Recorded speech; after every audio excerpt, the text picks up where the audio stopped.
তামাৰহাটৰ পোকালাগি গাঁৱত আৰক্ষীৰ বিৰুদ্ধে উত্তাল প্ৰতিবাদ 4 জুলাইত পোকালাগি গাঁৱৰ আমিনুৰ ৰহমান নামৰ এজন লোকৰ এখন ট্ৰেক্টৰ আৰু দোকানৰ পৰা সামগ্ৰী নগদ ধন চুৰি কৰা চুৰৰ লগত আৰক্ষী জড়িত থকাৰ অভিযোগত সাব্যস্ত প্ৰতিবাদ তামাৰহাট আৰক্ষীক চুৰিকাণ্ডৰ সিসিটিভি ফুটেজ মোবাইল নম্বৰ আৰু চুৰৰ ফোন ৰেকৰ্ডিং দিয়াৰ পিছতো এমাহে কোনো গুৰুত্ব নিদিয়াৰ অভিযোগ কিছুদিনৰ পিছত তামাৰহাট আৰক্ষী আৰু গৌৰীপুৰ আৰক্ষীৰ সহায়ত চুৰি হোৱা ট্ৰেক্টৰখন উদ্ধাৰ হয়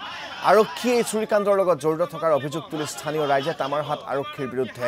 প্ৰতিবাদ সাব্যস্ত কৰে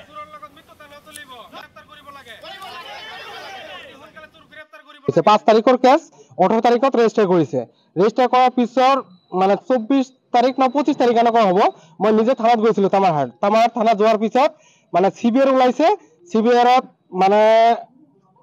কেইটামান নাম্বাৰ আছে আমাক নিদিলে কিন্তু প্ৰথম এটা নাম্বাৰ আৰু নাম আছিল মই ভালকৈ চাইছো যে পলাশকান্দিৰ ফৰজ আলী লেট গাজী ৰহমান কোন হয় এটো মই নাজানো তামাৰ থানা আৰক্ষী জানে মোবাইল নাম্বাৰটো মই জানো হ্যাঁ এটো হল কথা তামাৰ থানা আৰক্ষীয়ে এই বিষয়টো তেওঁলোকে মানে লোৱা নাই গুৰুত্ব দিয়া নাই না আমাৰ গাড়ীটো হাৰাইছে তেওঁলোকৰ কোনো গুৰুত্ব নাই মানে তেওঁলোক জড়িত আছে চুৰৰ লগত তেওঁলোক জড়িত আছে 100% জড়িত আছে তেওঁলোকে জড়িত না থাকিলে আমি ইমান নাম্বাৰ দিয়াৰ পিছত ৰেকৰ্ডিং দিয়াৰ পিছত ইমান লেট হৈ আছে কামটো যোৱাৰ পিছত যিকোনো এটা কৈ আমাক ঘৰলৈ উভতাই